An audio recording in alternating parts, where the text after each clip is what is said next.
मानसिक आजार एखाद्याला झाला की नाही कसं ओळखायचं? सर्वप्रथम मी हे सांगतो, मन एक म्हणजे काय तर मनाचे 3 घटक असतात.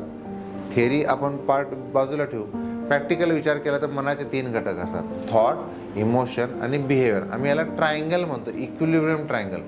थॉट म्हणजे विचार, इमोशन्स म्हणजे भावना आणि बिहेवियर म्हणजे ॲक्शन्स. थॉट, इमोशन, बिहेवियर, विचार, भावना आणि कृती यांचा ज्याला समन्वय साधता येतो तो मेंटली फिट आहे किंवा मेंटली स्टेबल आहे असं आपण म्हणू शकतो.